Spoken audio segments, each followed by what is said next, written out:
बाहर पढ़ने क्यों जा रहे हैं इंडिया से सबसे ज़्यादा लोग, और सदियों से क्यों जाते आ रहे हैं? हमारी शिक्षा प्रणाली भी तो बहुत अच्छी है। इंडिया का जो एजुकेशन स्टैंडर्ड है this is one of the best, but वहाँ पे आपको अपॉर्चुनिटी के साथ पढ़ाई मिलता है। जैसे कि मान के चलिए कि आप पढ़ाई कर रहे हैं, साथ साथ में आपको जॉब करने की मौका मिल रही है, पोस्ट स्टडी वर्क परमिट मिलने का उम्मीद है। बच्चे को हथकड़ी लगा के ज़मीन पे लेटा के यूएस के अंदर उसको वापस इंडिया भेजा जा रहा है। तो ये किस तरह के स्टूडेंट्स हैं? बिना रीजन का तो कुछ होता नहीं है। स्टूडेंट्स को जब हम लोग भेजते हैं ना, तो उसके साथ साथ एक प्री डिपर्चर सेशन होता है, और ये प्री डिपर्चर सेशन समझा देता है डूज एंड डोंट्स। तो सबसे बड़ा टेंशन होता है यूनिवर्सिटी सेलेक्ट कैसी की जाए, मार्केटिंग देख के सेलेक्ट की जाए कि अंदर जाएं तब पता चले कि यूनिवर्सिटी कैसी है। हम रेकमेंड करते हैं कि आप पब्लिक यानी कि गवर्नमेंट यूनिवर्सिटी को सिलेक्ट करो। पब्लिक यूनिवर्सिटी सिलेक्ट करने से आपको बेनिफिट ये होता है कि उस देश के जितने भी लोग बाहर जाते हैं उनके साथ बीच में एक एजेंट होता है, और सबसे ज़्यादा फ्रॉड वहीं होता है एजेंट के थ्रू। फ्रॉड तो हर एक फील्ड में है। जो स्टूडेंट्स होते हैं और साथ साथ में जो पेरेंट्स होते हैं उसके पास थोड़ा सा नॉलेज होना चाहिए। बट सुजय से सॉरी, मैं थोड़ा सी अभी भी कन्विंस नहीं हूँ। आगे शायद कन्विंस हो जाओ आपकी बातों से।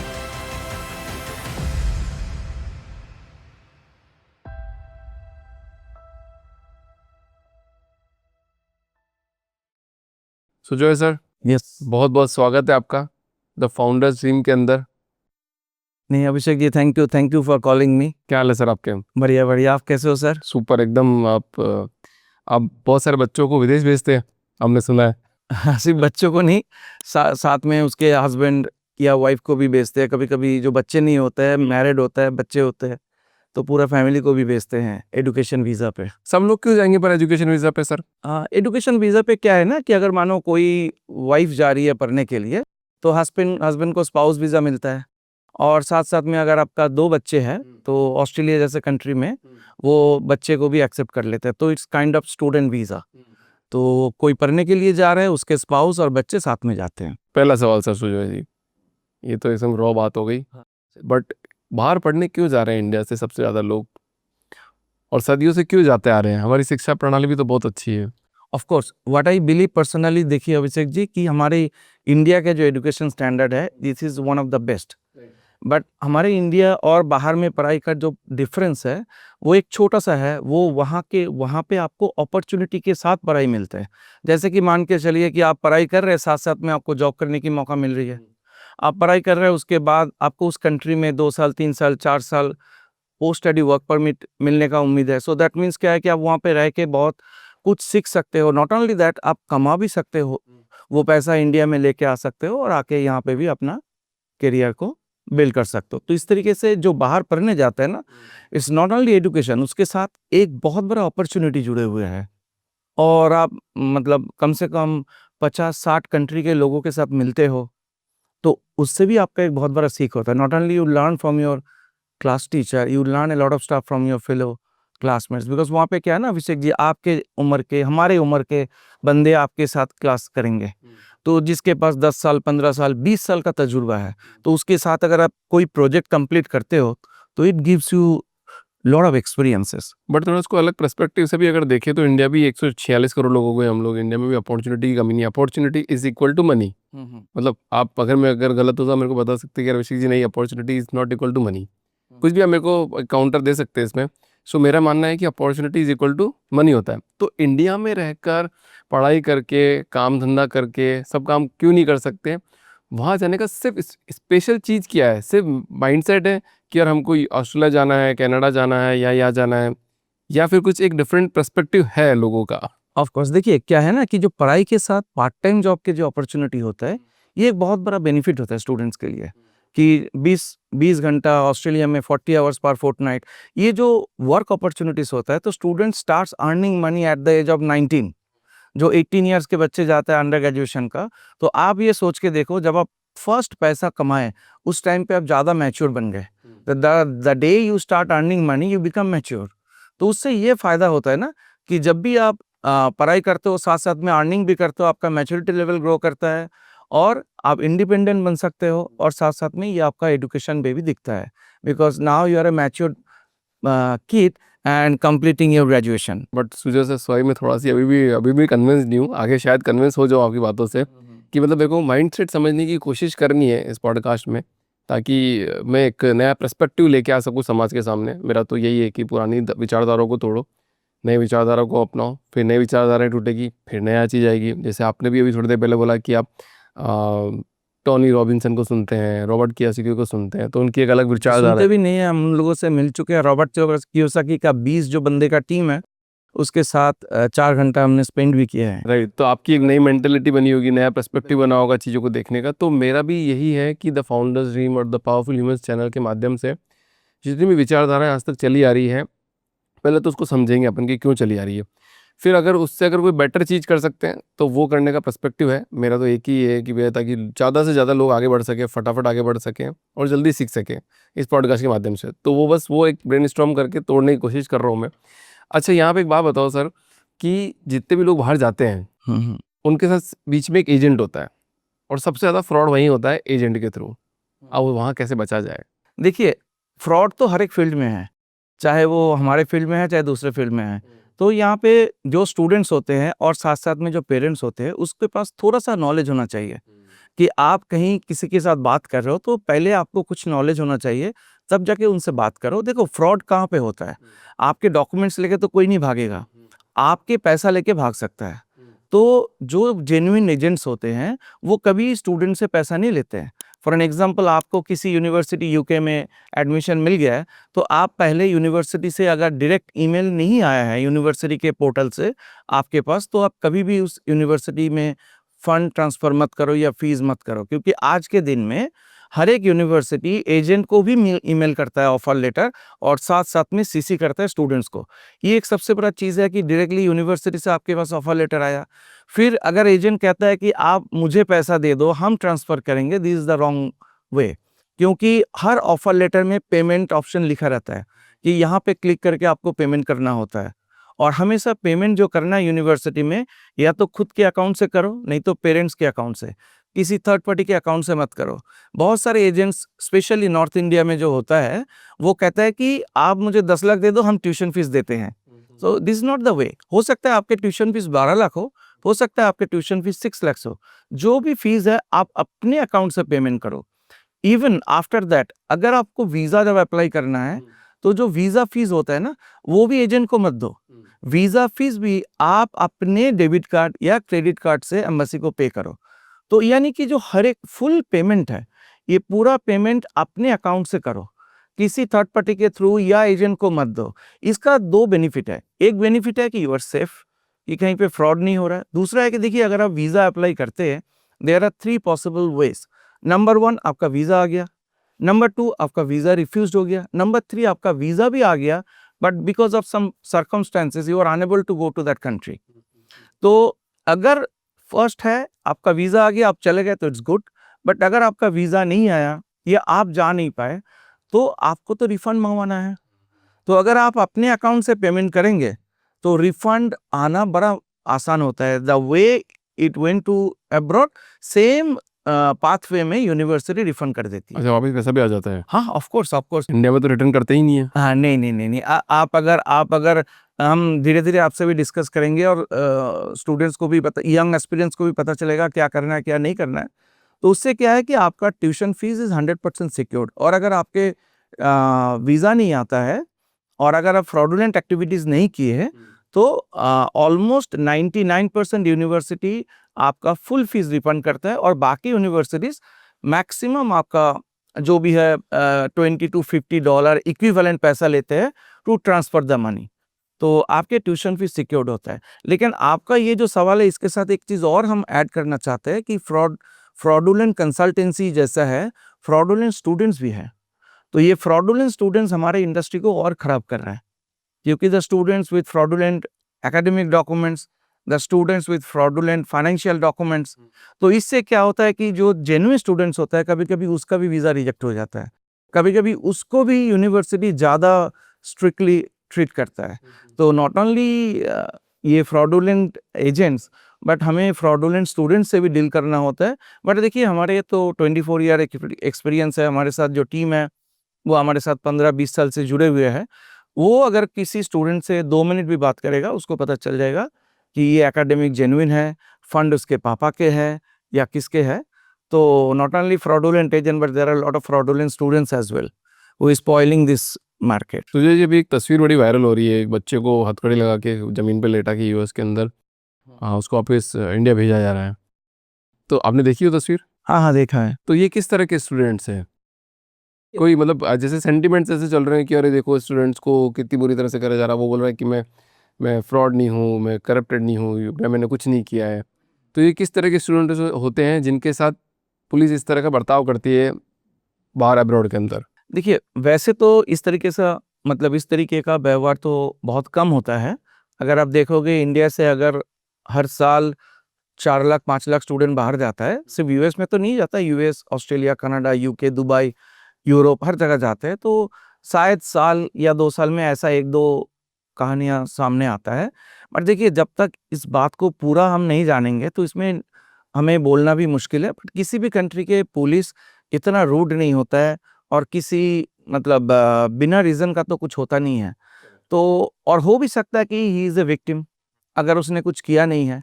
बट ये भी हो सकता है कि उसने कुछ किया है। तो इस बारे में बोलना थोड़ा मुश्किल है। तो स्टूडेंट्स को जब हम लोग भेजते हैं ना, तो उसके साथ-साथ एक प्री डिपार्चर सेशन होता है। पैन इंडिया और हमारा तो साउथ ईस्ट एशिया में भी बिज़नेस चलते रहता है, थाईलैंड, फिलीपींस, मलेशिया, और ये प्री डिपार्चर सेशन हम खुद करते हैं। चाहे ऑनलाइन हो, चाहे हम इस टाइम इंडिया में भी नहीं है, तो समझा देता है डूज़ एंड डोंट्स। अगर आपको डूज़ एंड डोंट्स पता नहीं है, जैसे कि अभी सड़कों में अगर हम बिना रेड लाइट में गाड़ी चलाएँगे, तो कोई भी पुलिस हमको पकड़ लेगा। So you should know the dos and don'ts. But for this student हम ये नहीं कह सकते कि स्टूडेंट ने किसी गलती किया है। बट इसमें कमेंट करना मेरे लिए बड़ा मुश्किल है। बट आई बिलीव कि वो जल्दी से जल्दी मतलब जो भी सही हो जाए। सही हो जाए और इंडिया आ जाए। और अगर देखा जाए, यूएस एक ऐसा कंट्री है जहाँ पे इस तरीके का चीज़ें बहुत होते हैं। रीज़न ये है कि यूएस में आपको गन लाइसेंस नहीं चाहिए। ये सिर्फ इंडियन स्टूडेंट्स के लिए नहीं, मतलब this is a threat to US people as well, कि लोग डिप्रेशन में चले जाते हैं, बंदूक लेके निकल जाते हैं, गोलियाँ करते हैं। तो यूएस में ये लीगल है, गन लेके घूमना और ये सब करना। तो ये भी एक देखिए, ये हमारे कल्चर में नहीं है, तो हमें लगता है कि ये गलत है। But according to them this is right, कि आपके पास एक गन होना चाहिए विदाउट लाइसेंस के। अच्छा चलो यूनिवर्सिटी की बात करते हैं सर। मतलब सबसे बड़ा टेंशन होता है कि यूनिवर्सिटी सेलेक्ट कैसी की जाए? मार्केटिंग देख के सेलेक्ट की जाए कि अंदर जाएँ तब पता चले कि यूनिवर्सिटी कैसी है? देखिए, यूनिवर्सिटी आपको अगर चूज़ करना है, फर्स्ट ऑफ ऑल हम रिकमेंड करते हैं कि आप पब्लिक यानी कि गवर्नमेंट यूनिवर्सिटी को सिलेक्ट करो। पब्लिक यूनिवर्सिटी सिलेक्ट करने से आपको एक चीज़ बढ़िया बेनिफिट ये होता है कि उस देश के गवर्नमेंट इस यूनिवर्सिटी को टेक केयर करता है। तो जो एकेडमिक्स मिलेगा वो एट पर होगा और उसके बाद वहाँ पे जॉब मिलना भी आसानी होती है। But of course there are lot of universities जो मार्केटिंग में बहुत कुछ बोल देते हैं, बट ऑफ जो बाहर के यूनिवर्सिटीज़ होते हैं, वहाँ पे ह्यूमन राइट्स इतने हाई होते हैं कि usually they do not give any kind of false promises. क्योंकि एक चीज़ आपको you can not change the fact, but you can ignore the fact. देखिए, अगर कोई ऑस्ट्रेलिया जाता है, यूएस जाता है, यूके जाता है, तो वो स्टूडेंट को लीगली पार्ट टाइम वर्क भी मिलता है। और आपको भी पता है, मुझे भी पता है कि बच्चे अच्छे कमाते हैं। जो स्मार्ट बंदे होते हैं, उसको पार्ट टाइम में भी अच्छे जॉब मिलते हैं। तो उससे क्या होता है कि आप ऐसा सोच के देखिए कि अगर एक स्टूडेंट जाके पार्ट टाइम भी कमाते हैं, तो of course there are full time jobs available. तभी ना पार्ट टाइम जॉब की रिक्वायरमेंट हो रही है।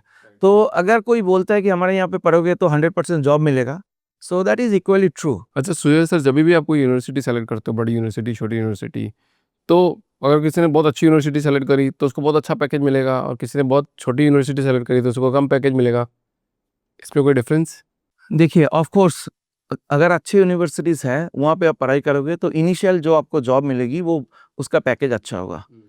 लेकिन eight the end of the day अगर आप काम नहीं कर सकते हो ठीक से, अगर आप परफॉर्म नहीं करोगे, तो विद इन 1 या 2 साल के अंदर छोटा यूनिवर्सिटी और बड़ा यूनिवर्सिटी के स्टाफ में कोई डिफरेंस नहीं आएगा।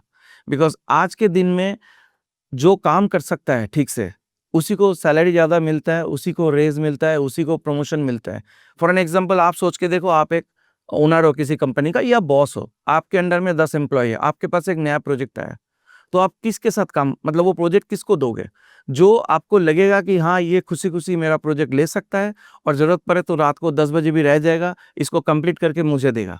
आप ये नहीं देखोगे कि वो बड़े यूनिवर्सिटी से पढ़ाई किया है या छोटे यूनिवर्सिटी से पढ़ाई किया। बट ऑफ कोर्स हम हमेशा रिकमेंड करते हैं कि अगर आपके फंड परमिट होता है तो बड़े बड़े यूनिवर्सिटीज़ होता है, जैसे रसल ग्रुप होते हैं, आईवी लीग के होते हैं, ग्रुप 8 के यूनिवर्सिटीज़ होते हैं। इसके बारे में अगर टाइम मिला तो डिस्कस करेंगे, what are Ivy League, Russell group और ग्रुप 8 यूनिवर्सिटीज़। तो ये यूनिवर्सिटी में पढ़ाई करोगे तो आपको ऑफ कोर्स जो इनिशियल पैकेज वो काफ़ी अच्छा होगा। अभी आप बता दो ना कि क्या है यूनिवर्सिटीज, ये किस तरह की यूनिवर्सिटीज है? देखिए, अगर आप यूके में पढ़ाई करते हो, there is a group called Russell group of universities. Russell group में ऑक्सफोर्ड आता है, कैम्ब्रिज आता है, मैनचेस्टर आता है, ठीक है, किंग्स कॉलेज लंदन आता है, इस तरीके का कार्डिफ आता है, बर्मिंघम आता है। तो ये अच्छे-अच्छे जो यूनिवर्सिटीज़ होता है वो रसल ग्रुप के अंदर होता है, ठीक है। और बिना रसल ग्रुप का भी बहुत सारे यूके में आपका गवर्नमेंट यूनिवर्सिटीज़ है, प्राइवेट यूनिवर्सिटीज़ भी है, बट गवर्नमेंट यूनिवर्सिटीज़ भी है। और आईवी लीग स्पेशली यूएस में है, but these all are private universities. Ivy League US में होता है और यूएस में प्राइवेट लीग और बड़ी-बड़ी यूनिवर्सिटीज़ जो है उसको आईवी लीग बोला जाता है। और ऑस्ट्रेलिया में एक 8 यूनिवर्सिटीज़ है जिसको ग्रुप ऑफ 8 बोलते हैं, मेलबोर्न, सिडनी, इस तरीके का, एएनयू ऑस्ट्रेलिया नेशनल यूनिवर्सिटी, इस तरीके का 8 यूनिवर्सिटीज़ को ग्रुप 8 बोला जाता है। तो अगर ये तीनों कंट्री अगर आप जा रहे हो पढ़ने के लिए, तो आपको ये सारे यूनिवर्सिटीज़ चूज़ करने से of course you can have a very good package. But इसमें कंपटीशन भी काफ़ी हाई है, इसमें एंट्री क्राइटेरिया भी हाई है और ऑफ कोर्स ट्यूशन फीस भी काफ़ी हाई होगी। But at the end of the day देखो 24 ईयर्स में हमने देखा है कि रसल ग्रुप में पढ़ाई करो और किसी और यूनिवर्सिटी, हम नाम नहीं लेंगे किसी और यूनिवर्सिटी का, तो दूसरे यूनिवर्सिटी में पढ़ाई करो, at the end of the day within 2 to 3 years अगर आप कुछ करना चाहते हो लाइफ में, if you want to do something, तो आप वो सारे यूनिवर्सिटी के बच्चे से ऊपर जा सकते हो। हमारे पास ऐसे काफ़ी इंस्टेंसेस है, बहुत सारे स्टूडेंट्स हैं जो हमारे आज वेल सेटल्ड है, जो इंडिया में उसको शायद ही 45-50% नंबर्स मिलता था। जैसे ही उसको अपॉर्चुनिटी मिला, अपॉर्चुनिटी को उसने ऐसे ग्रैब किया कि आज वो काफ़ी सक्सेसफुल है। तो ये सिर्फ बाहर में नहीं, इंडिया में भी आज है। आपको पता है कि बहुत सारे जगह पे जो अच्छे कॉलेजेस से इंजीनियरिंग किया है और जो प्राइवेट कॉलेजेस में किया है, eight the end of the day 2-3 years time पे ये बिल्कुल सेम हो जाता है। करेक्ट, मतलब अपॉर्चुनिटी जिसको दिख गई और जिसने ग्रैब कर ली वो राजा है। Of course, of course. अच्छा सर, एक बात बताओ, अभी पैसे की बात आई गई, आपने बोला कि बहुत पैसा लगता है, तो अगर थोड़ा मार्क्स कम आए बट पैसे की एक्सट्रीम पैसा लगता है, एक रफ आइडिया बताओगे कितना पैसा लगता है बाहर पढ़ने में देखिए, एवरेज? एवरेज अगर हम मास्टर्स डिग्री की बात करते हैं तो अगर यूके का सोचते हैं कि बिकॉज लोग यूके में ज़्यादा मास्टर डिग्री करने जाते हैं, बिकॉज यूके में 99% मास्टर डिग्री जो 1 साल की डिग्री होती है, चाहे वो एमबीए हो, चाहे इंजीनियरिंग हो, चाहे और भी कोई कोर्सेस हो, इट्स ए 1 ईयर डिग्री। तो इससे क्या है कि आपके ट्यूशन फीस भी कम जाता है और जल्दी आपको जॉब करने की अपॉर्चुनिटी भी मिल जाती है। तो यूके में जो गवर्नमेंट यूनिवर्सिटीज़ है, कई सारे गवर्नमेंट यूनिवर्सिटीज़ है जहाँ पे around 13,000 after scholarship Indian students के लिए 13,000-14,000 पाउंड में एंटायर मास्टर डिग्री कंप्लीट होता है। मैं अच्छे गवर्नमेंट यूनिवर्सिटी की बात कर रहा हूँ, नॉट प्राइवेट, ठीक है। और जो अच्छे यूनिवर्सिटीज़ है वहाँ पे 35,000-40,000 भी लग सकता है सेम मास्टर डिग्री के लिए। नहीं तो कोई स्कॉलरशिप है कि मतलब जिसके थोड़ा पैसा कम हो तो उसको स्कॉलरशिप मिल जाए, मार्क्स बहुत अच्छा आए हो, सॉलिड मार्क्स आए हो सब में?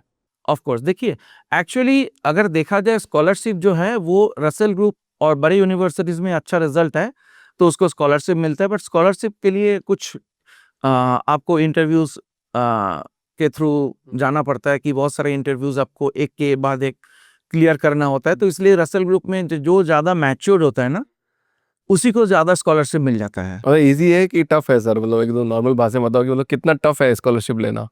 देखिए, टफ तो उतना नहीं है, अगर आप पॉजिटिव माइंड के बंदे हो तो आपको मिल जाता है। जैसे कि मैं नाम नहीं करूंगा, एक ऑस्ट्रेलिया के अच्छे यूनिवर्सिटी है जिसका अगर टॉप 50 में देखोगे, टॉप 50 अंडर 50 ईयर्स यानी जो उसमें वो टॉप 15 पे आ जाएगा।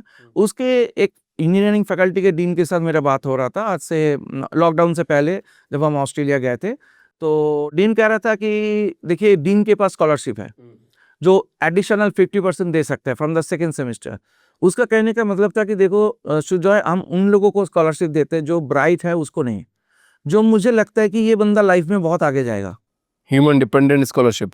हाँ, डीन के पास जो स्कॉलरशिप होता है, तो हमेशा स्कॉलरशिप ना आपके एकेडमिक के ऊपर तो इनिशियल स्कॉलरशिप होता है, बट उसके बाद आपके जो ह्यूमन इंजीनियरिंग है उसके ऊपर आपका एंटायर लाइफ डिपेंड करता है, जॉब से लेके स्कॉलरशिप तक। मतलब वो छोटा छोटा सवाल करता है, how are you, how was your weekend. अगर कोई कहता है कि तबीयत खराब था, बीमार थे हम, या घर में ही बैठे रहे, it was raining, bad weather, how कैसे थे आप, कैसे हो, great sir, how are you sir.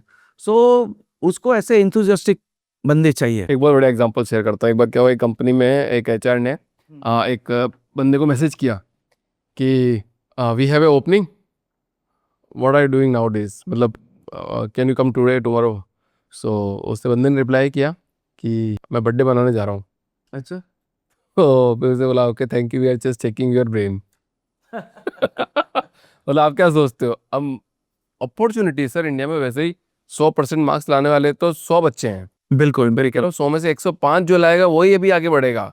और आने वाला टाइम तो इतना टफ होने वाला है, इतना टफ होने वाला है कि मतलब आपने पूरा ह्यूमन ब्रेन, मतलब अपॉर्चुनिटी ये सब कुछ नहीं देखी ना, फिर आप एक एवरेज नहीं, एवरेज से भी बिलो लाइफ जियोगे। बिल्कुल। तो भैया जब भी आपके पास अपॉर्चुनिटी आए तो तुरंत उसको ग्रैब कर लो कि अरे क्या बात कर रहे हो, मेरे सारे काम एक तरफ, पहले एक तरफ। बट लोग ऐसे सोचते हैं कि ये इलीगल एक्टिविटी, और मैं तो मतलब बर्थडे भी नहीं बना सकते क्या, या छुट्टी पे भी नहीं जा सकते क्या। भैया वो तुम जिंदगी भर कर लोगे। बिल्कुल। बिल्कुल, देखिए एक चीज़ हम आपको कह रहे हैं कि जो स्टूडेंट हमसे काउंसलिंग, अभी तो हम उतना काउंसलिंग नहीं करते, हमारे टीम है सब कुछ, बट जो स्टूडेंट आज से 10 साल 15 साल पहले गया है, लॉकडाउन के दौरान वो मुझे कॉल किया कि सर आपने आपका एक चैनल कर लो, आपसे मोटिवेटेड होके हम लोग लाइफ में इतने आगे आए हैं। तो खैर कोई भी स्टूडेंट हमसे काउंसलिंग करता है ना, तो मैं उसको ये बोलता हूँ कि देख भाई, एक बिल्ली अगर एक चूहे के पीछे भागता है तो कभी पकड़ पाता है? तूने अपने आंखों से देखा है? बोले नहीं। रीजन यही है कि अगर उस बिल्ली को और चूहे को एक साथ आप एक लाइन पे दौड़ा दो तो चूहा 10% भी नहीं दौड़ पाएगा जितना बिल्ली दौड़ता है। बिकॉज बिल्ली दौड़ता है खाने के लिए, लंच के लिए, और चूहा दौड़ता है लाइफ के लिए। तो मैंने स्टूडेंट अगर कोई आता है ना, तो मैं उसको ये बोलता हूँ कि देख भाई, हम तेरे से बात कर रहे हैं फॉर माई लंच, बट तू मेरे से बात कर रहा है और जो बाहर जा रहा है फॉर योर लाइफ। तो तुझे वो चूहा बनना चाहिए कि this is, you are running for your life and I am running for my lunch. तो इसलिए जो ये सोचता है ना, और ऑनेस्टली बता रहा हूँ, ये नॉर्थ इंडिया, साउथ इंडिया, हर जगह से हमें स्टूडेंट आता है। ऑनलाइन तो दिन में हमारे 10-15 काउंसलिंग होते रहते हैं। तो हम देखते रहते हैं कि पेरेंट्स आज के दिन में बच्चे से पानी नहीं मांग सकता है। That's a very worst thing. For an example, अगर आपके बच्चे उधर बैठे हैं और आपको लग रहा है प्यास लग रहा है, now A days people can not ask कि बेटा एक पानी दे दे, वो खुद जाके पानी लेता है। कोई जरूरत पड़े तो पेरेंट्स खुद काम कर लेते हैं, बच्चे को नहीं देते। बट अगर आप सोच के देखो, आज भी अगर हमारे मम्मी को कुछ जरूरत होता है तो मुझे बोल देते हैं, बेटा ये ला दे, बेटा वो कर दे, बेटा ये कर दे। तो अगर आपके पेरेंट्स आपके ऊपर ट्रस्ट नहीं करके आपसे पानी नहीं मांग सकता है, हाउ कैन यू एक्सपेक्ट कि एक एम्प्लॉयर आपके ऊपर डिपेंडेंट होगा? उसको लगेगा कि ये प्रोजेक्ट उसको देंगे, वो नहीं करेगा, वो यहाँ से निकल के बोलेगा मैं ही एक मिला। तो इसलिए आपको अभी ना, you have to run for your life, because India में भी बहुत अपॉर्चुनिटीज आया है और भी आगे आने वाले हैं। अभिषेक जी, मैं आप बता रहा हूँ आपको, last year before last, Indian government ने अनाउंस किया है कि foreign universities now can come to India and start their own campus. आप कभी भी फॉरेन यूनिवर्सिटी को इंडिया में नहीं देखे हो, तो आज अगर आप चाहेंगे तो group 8, Ivy League, Russell group के universities, they have the permission कि आप अभी आके इंडिया में अपना कैंपस लो। 2 ऑस्ट्रेलियन यूनिवर्सिटीज, अच्छे पब्लिक यूनिवर्सिटीज ऑलरेडी गुजरात में चालू हो गए। बहुत सारे यूनिवर्सिटीज है जिसके साथ मेरा बात चल रहा है कि they want to open their campus in India. So this will be a very big opportunity for Indian students. But government का यही है कि you have to mirror your courses. India में आके इंडियनाइज कोर्स नहीं करना चाहिए। जो फॉर एन एग्जांपल, अगर आप यूके में जो डिग्री करा रहे हो, जैसे पढ़ा रहे हो, सेम एजुकेशन यहाँ पे देना चाहिए। सो एक्चुअली जब हम आपके पॉडकास्ट करने आए थे यहाँ पे, तो हम किसी फाइनेंसर से भी मिले, क्योंकि बहुत सारे फाइनेंसर दे आर इंटरेस्टेड कि चलो हम यहाँ पे एक मतलब I want to take the campus, because universities के प्रो वाइस चांसलर, डायरेक्टर के साथ तो हम लोग मिलते रहते हैं। They are ready to come to India. So हम भी ढूंढ रहे हैं कोई फाइनेंसर, बट फाइनेंसर का क्रेडिबिलिटी होना चाहिए ताकि यूनिवर्सिटी भी उसे अप्रूव कर दे। तो in future, in 2-3 years time, हो सकता है कि आपको बड़े यूनिवर्सिटी में पढ़ना है, you don't need to go to abroad, you can study in India. और जो अफ्रीका से बंदे यहाँ पे आएंगे, थाईलैंड, फिलीपींस, मलेशिया, वियतनाम, ये लोग कमाने के लिए नहीं जाता है, ये लोग परमानेंट रेसिडेंसी के लिए नहीं जाता है, वो अच्छे एजुकेशन के लिए बाहर जाता है, तो they will come to India. So India में इन 5 years टाइम बहुत बहुत अपॉर्चुनिटीज आने वाले हैं। So guys, you have to be ready, you have to be open minded. पूरा सिनेरियो ही चेंज हो जाएगा। Absolutely, you have to be open minded. आज के दिन में अगर आप काम कर सकते हो तो you can go to the top. मैं तो कह रहा हूँ कि एडमिशन ही ऐसे तो कि जो काम कर सकता है, पहले उसे सवाल ही ये पूछो आप कि हाउ आर यू, वो बोलेगा नहीं सर दीदी अच्छा नहीं था, उसको रिजेक्ट कर दो। मैंने नहीं, हम लोग तो अपने तरफ से ना बहुत स्टूडेंट को समझा देते हैं कि भाई ऐसे करना है, ऐसे बोलना है, प्रोफेसर से ऐसे डील करना है। प्रोफेसर को अगर वो बोलता है कि मुझे सर मत बोलो, मेरा नाम अभिषेक है, यू कॉल मी अभिषेक, तो प्रोफेसर को अभिषेक ही बोलो। प्रोफेसर के साथ लंच करो, कॉफ़ी पियो, क्योंकि जितना ज़्यादा आप रिलेशनशिप डेवलप करोगे उतना ज़्यादा आप सीखोगे। वेट, मैं इतने पॉडकास्ट कर रहा हूँ ना सर, मेरे को सिर्फ एक ही चीज़ समझ में आ रही है, आपने जो वर्ड यूज़ किया रिलेशनशिप, सिर्फ यही मैटर करती है और कहीं पे कोई भी ताकत मैटर नहीं कर रही है। बिल्कुल बिल्कुल बिल्कुल। अगर आपने अच्छे रिलेशनशिप कर लिए अपने क्लाइंट के साथ, अपने बॉस के साथ, तो यू आर डन। और ये दिल से होना चाहिए। दिल से होना चाहिए, मतलब वो नहीं होना चाहिए कि सुजॉय सर ने मेरे को कुछ दिया मैं उनको कुछ दूंगा, मतलब एक्विंटेंसेस नहीं होने चाहिए ये लोग। बिल्कुल बिल्कुल, दिल से होना चाहिए। और ये अपने आप को बिलीव भी करना अच्छा, चाहिए। आपकी बुक भी है सर? हाँ हाँ। ये बुक में मतलब क्या खासियत है sir, your essential guide to study abroad? Actually क्या है कि देखिए, ये जो 24 ईयर्स से इतने जो हमने हजारों स्टूडेंट्स को हमने काउंसलिंग किए और जो स्टूडेंट्स बाहर है, तो इस बुक में हमने उसमें ये देखा है कि लोगों जब आते हैं ना हमारे पास, तो उसके पास उतने नॉलेज नहीं होता है कि कौन सा कंट्री में कितना फंड शो करना चाहिए, कैसे हम बाहर की यूनिवर्सिटीज़ में एडमिशन लेने के लिए, जैसे कि हमें हमें क्या-क्या डॉक्यूमेंटेशन चाहिए, स्टेटमेंट ऑफ पर्पस कैसे लिखना चाहिए, अगर हम मैरिड है तो क्या मेरा करियर ख़त्म हो गया, क्या मैं बाहर जा सकता हूँ, नहीं जा सकता हूँ? ये सारे इन्फॉर्मेशंस हम ये एक किताब में डाल दिया। और यहाँ पे हमने ये पार्ट 1 है, यहाँ पे हमने सारे इन्फॉर्मेशन नहीं दिए सारे कंट्रीज़ का। यहाँ पे ऑस्ट्रेलिया, यूएस, यूके, कनाडा और दुबई, ये 5 कंट्री के बारे में डिस्कस किया। और 5 कंट्रीज़ में क्या-क्या सिटीज़ हैं, कौन सा सिटीज़ में लगभग क्या यूनिवर्सिटीज़ है, जो मैंने Ivy League, Russell group, group 8 जो यूनिवर्सिटीज़ बोले, सबके डिटेल्स यहाँ पे हैं। और साथ-साथ में वीज़ा डॉक्यूमेंटेशन, आपको कैसे स्टेटमेंट ऑफ पर्पस बनाना है, क्योंकि स्टेटमेंट ऑफ पर्पस एक बहुत बड़ा वो होता है, अहम भूमिका लेता है, मतलब एडमिशन के लिए। और जैसे कि बहुत सारे काउंसलर को भी पता नहीं है कि स्पाउस वीज़ा कैसे करें। तो अगर कोई बंदा हमारे पास आता है मैरिड, तो अगर उसके 1 या 2 बच्चे हैं, तो वो कैसे बाहर जाएगा? और ये स्टूडेंट वीज़ा, उसके साथ स्पाउस वीज़ा, ये सबको करके एक साथ बाहर भेजना कितना फंड लगता है, और कैलकुलेशन भी हमने दे रखा है। फॉर एन एग्जांपल, अगर कोई मैरिड है, उसका ट्यूशन फीस एग्जाम्पल के तौर पे इतना है, तो साल का इतना फंड शो करना है, उसके स्पाउस के लिए इतना, बच्चे के लिए इतना, और एयर फेयर के लिए इतना, सो टोटल इतना फंड शो करना है। तो यूएस जा रहा, कोई अभी यूएस जा रहा तो कितना फंड्स लगेगा टोटल, एक परिवार जा रहा है तो? यूएस टोटल परिवार इस तरीके से नहीं होता है। आज के दिन में ये अपॉर्चुनिटी 2 जगह पे है, मतलब बहुत सारे जगह पे है, बट लोग 2 ही जगह पे ऑप्ट करते हैं, एक है यूके, एक है ऑस्ट्रेलिया। बट यूके गवर्नमेंट ने 2 साल पहले बंद कर दिया स्पाउस वीज़ा में जो फुल टाइम। एक्चुअली स्पाउस क्यों जाते हैं? अगर कोई पढ़ाई करने के लिए जा रहा है for masters degree, post graduation degree के लिए जाता है, तो उसके spouse full time work permit holder होता है फॉर ऑस्ट्रेलिया। ये पहले यूके में भी था। तो अगर कोई वाइफ पढ़ने के लिए जाती है या हस्बैंड पढ़ने के लिए जाता है, तो उसके हस्बैंड को full time work permit during the education मिल जाता है। करेक्ट। तो ये एक बहुत बड़ा अपॉर्चुनिटी है कि एक वाइफ पढ़ने के लिए जा रही है, वाइफ की पढ़ाई भी हो रही है, वाइफ पार्ट टाइम कर रही है, और साथ में हस्बैंड को फुल टाइम। बट यूके में अभी एक थोड़ा-सा चेंज कर दिया कि जो अगर मास्टर इन रिसर्च कुछ कोर्सेस है, अगर वो करने के लिए अगर आप जाते हो, तो आपके spouse can work full time.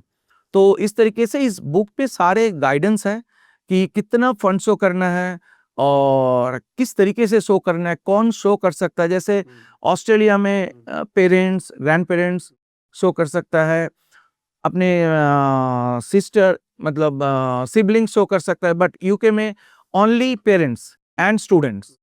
ठीक है, तो ये जो छोटा छोटा जो इंफॉर्मेशन है, what I can say this book, अगर किसी के पास एक बुक है तो it's as famous having the counsellor in your pocket. कभी भी कोई कंट्री की कोई रिक्वायरमेंट चाहिए, इस बुक को खोल के देख लो, आपको मिल जाएगा। और इस बुक को आप लोगों ने काफ़ी लाइक भी किया। ये ऑनलाइन जैसे ही आया विद इन 10 डेज तीनों कैटेगरी में इट बिकेम नंबर 1। वाओ। तो अभी इस बुक को अभी प्रिंटिंग करके अभी पेपर बुक भी अवेलेबल है, तो इसलिए होप कि people will like this as well. अच्छा मेरे सर इस पॉडकास्ट के कुछ लास्ट सवाल है, ठीक है। मतलब एक तो आपकी जो कंपनी है OCS, हाँ हाँ, ओवरसीज कंसल्टेंसी सर्विसेज। अच्छा, तो आप लोग पैसा कैसे कमाते हो? पैसे के बारे में बोल देते हैं। देखिए, हम हमारे ऑफिस में हम लोग ऑफिस में मतलब ऑनलाइन ऑफलाइन दोनों मिलते हैं हमारे पास। एडमिशन से लेके वीज़ा तक और वहाँ पे अकोमोडेशन तक हम लोग कर देते हैं, और we don't charge anything from the student. तो ये स्टूडेंट भी आके पूछता है कि फिर आपका प्रॉफिट क्या है, किस तरीके से आप लोग पैसा कमाते हो। We are authorised agent of lot of universities world wide, तो actually we get paid by the universities. तो ये आपके लिए भी बढ़िया है कि आप सही जगह पे काम कर रहे हो और हमें यूनिवर्सिटी से पैसा मिल जाता है। तो इसलिए हम स्टूडेंट से लॉकडाउन के बाद से कुछ नहीं लेते। लॉकडाउन से पहले हम लेते थे, बट वो negotiable 5000 Indian rupees plus GST लेते थे, और लॉकडाउन के बाद अभी कुछ नहीं लेते हैं। वाह, इससे बढ़िया क्या सर्विस होगी सर, किसी से पैसा भी नहीं लो और उसको उसका काम भी करवा दो। ऑफ कोर्स, क्योंकि हमारे यहाँ पे अगर आप आओगे तो ट्यूशन फीस खुद अपने अकाउंट से जाएगा, वीजा फीस भी आपके अकाउंट से एम्बेसी को पेमेंट होगा, एकोमोडेशन भी हम खुद दे देते हैं, और एयर टिकट हम लोग करके नहीं देते हैं। हम आपको गाइड कर देते हैं कि इस एयरलाइंस का ले लो, उस एयरलाइंस का ले लो, क्योंकि हम कोई ट्रैवल एजेंट के साथ मिलके एयरलाइंस के टिकट नहीं देते हैं। हम स्टूडेंट को गाइड करते हैं कि हमेशा जो आपको किसी प्लेटफॉर्म में सस्ता मिल रहा है उसी कंपनी को डायरेक्टली कॉल करो और बोलो स्टूडेंट वीज़ा पे जा रहा है, हम आपको आपके पॉडकास्ट के थ्रू बोल रहे हैं कि हम एयरलाइंस के नाम नहीं लेंगे। अगर कोई एयरलाइंस आपको लगे कि ये सस्ता है और इसमें अच्छा अपॉर्चुनिटी मुझे मिलेगा, डायरेक्ट एयरलाइंस को कॉल कर दो, बोलो हम स्टूडेंट वीज़ा पे जा रहे हैं, आपको बहुत डिस्काउंट मिलेगी। हो सकता है कि वो आपको एडिशनल वेटेज भी दे दें। तो इसलिए स्टूडेंट्स को हम हमेशा बोलते हैं कि डायरेक्टली एयरलाइन से भी आप अगर चाहो तो टिकट ले सकते हो। अच्छा, आपके 25 साल के करियर के अंदर ऐसी क्या लर्निंग है कि भैया कि आपको पढ़ने के लिए बाहर जाना ही चाहिए और कब जाना चाहिए? देखिए, बाहर में पढ़ने के लिए जाने के लिए देखिए 2 तरीके का स्टूडेंट होता है। एक अंडर ग्रेजुएशन पे जाता है, 12th के बाद चले जाते हैं, और बहुत सारे स्टूडेंट होते हैं जो ग्रेजुएशन के बाद जाते हैं।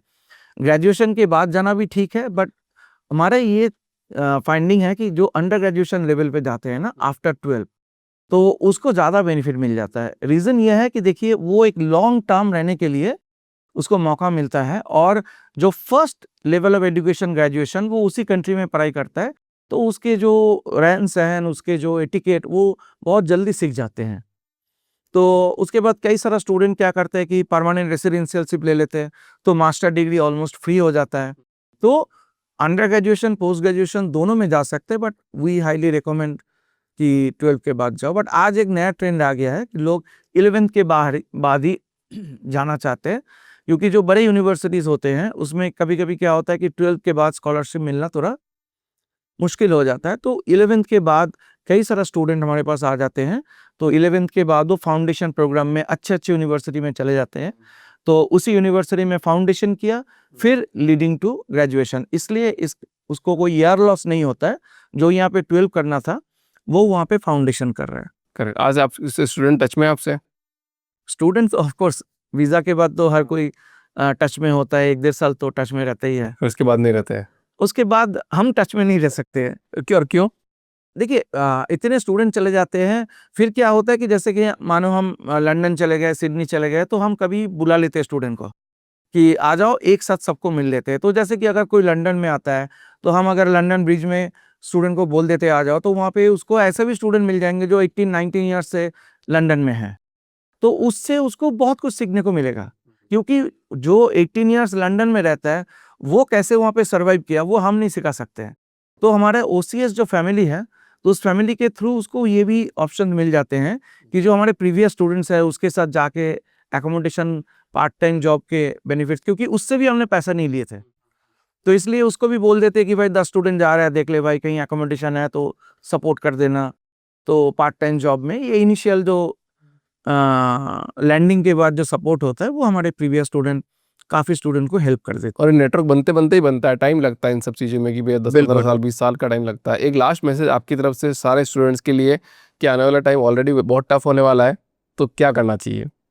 देखिए हम तो ये बोलेंगे कि ओपन माइंडेड रहो, चाहे चाहे आप बाहर पढ़ाई करने जाओ या इंडिया में पढ़ाई करो, इट हार्डली मैटर्स, बट आप ओपन माइंडेड रहो, क्योंकि you should be ready to do anything in your life.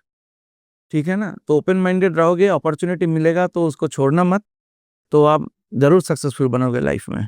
बहुत बढ़िया sir, thank you so much sir for coming in this show.